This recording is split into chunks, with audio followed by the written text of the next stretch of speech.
Suzanne Lyons here, and welcome back. I am so happy you are joining me for tip number 4. This is so great on the YouTube series. This one is called The Importance of Having a Mentor.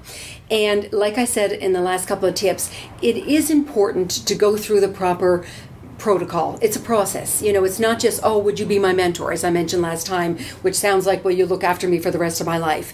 You know, and there's also various little distinctions, sometimes subtle distinctions. What is a mentor? They're not a coach. It's an advisor. So we're going to be going through, we're now at number 4. So stay with me because there's various aspects of it that are very important to get as you are trying to get your mentor, and also, of course, once you have your mentor, some of the protocol and some of the etiquette as well. So it's a pretty important, and as I said before, I don't think it's something that would be just nice to do. I think it's something that you should do. All right? So even though I haven't been giving you the usual homework that I usually do, and you must be so upset, no homework, oh my gosh.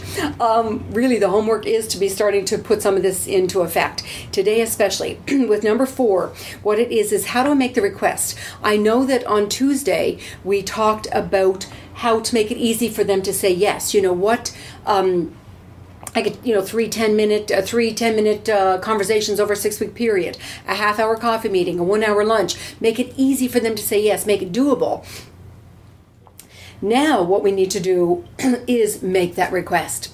Get the mentor, okay? I know that we talked in tip number 1 about making up your A-list, kind of the real wish list for who I would really love, and then looking at who is the, you know, who's the B list, who are the people that maybe they're a little bit easier to get, but still would be fantastic to have, okay? So you're going to be making that request. So what I would recommend in the Flash Forward workshop, what we recommended people do is create a letter, or in this day and age, I suppose you could do an email, and send that off first. Send off a letter or an email first, and then follow up with a phone call. And here's the things you want to put in your letter, okay? I've actually 3 specific things that I think your letter or your email needs to hold in it to be able to give the person enough information for them to make a decision one way or the other, all right?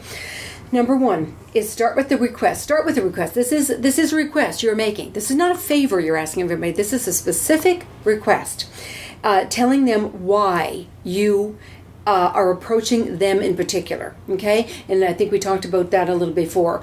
Why them? You know, that you respect them, you know, that you love their work, that you're looking to kind of do what they're doing. Like start off with why them? Why did you choose them as the person who you would like to have as your mentor?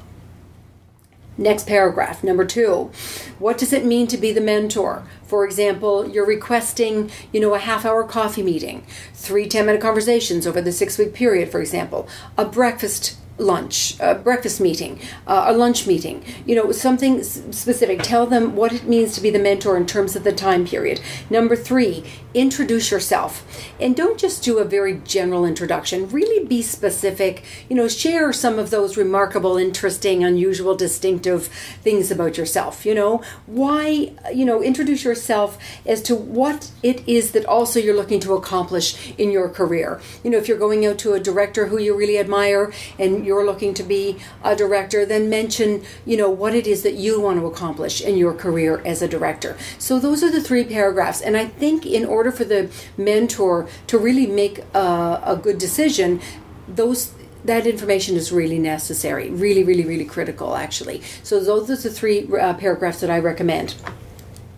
The other thing here, a couple more points that I wanted to make to let you know, guys, and that is that let them know in that letter that you will be calling them within, let's say, a 24-hour period, a 48-hour period, small time period, okay, make sure, and seeing if they're available and interested in being your mentor. So do mention that I will be following up with a phone call, and within the next 24 hours or within the next 48 hours, all right?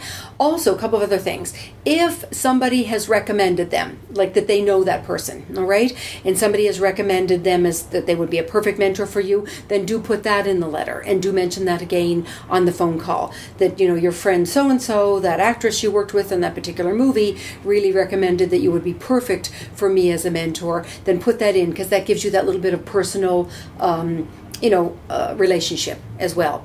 And then the other thing too is that if you're going to a manager or agent, you know, let's say you want a director, who's quite high up, or an actor who's quite, difficult to get, and you need to go through an actor, an agent, or a manager, then when you send the letter over to them, please create some urgency. Please do mention that timeline that you will be, needing to fulfill on this within a 48-hour period or something like that. If you don't create urgency, the person with whom you're making the request will not create any urgency. I promise you. It's something that's kind of missing.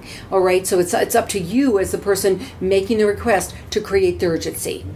Okay, that you're looking to get this this person as a mentor, and you really want to complete on that by Friday and have the answer back by Friday or whatever. Okay, so please put that in. That's it.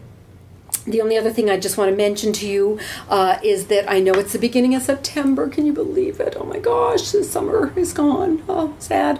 A whole year before we have summer again, or at least 10 months before we have summer. Actually, here in California, it's kind of summer all the time. So for those of you not in California, sorry about that.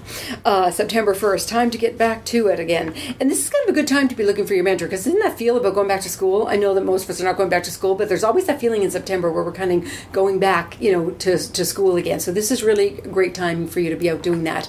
The other thing that I will be doing my next newsletter, it'll be coming out next week. I think I mentioned that on Tuesday. And also what goes with that is every day there will be a tip on Facebook. It's called Outrageous Strategies for Success. And just wanted to put a little reminder in about that. And that'll be starting in a couple of days as well, as soon as I get a chance to read it, to write it and get started on the tips again. So that's, I know I took the month of August off in that regard. So I just wanted to let you know that will be up and running again in a couple of days. All right. And that's it. Thank you for joining me for tip number 4, which was all about how to make that request. It's important that you take that into account, in this whole process of getting a mentor. All right. So next week, join me on Tuesday. Is that right? Yeah, Tuesday. Anthony J. Gomez, the person who's always behind my camera, who you have been all asking to meet. I get a lot of emails saying they want to meet Anthony. He's going to be joining me for tip number 5, and I am so excited. And Anthony is my social media guru that I've mentioned. He's also a producer, video producer, and also a writer, a screenplay writer. So he's going to be a joy to meet, I promise. And he'll be able to share with us the what he's going to be talking about is, what do we want from our mentor? What is it that we're going after the mentor for? What do we need? What do we want to get from our mentor?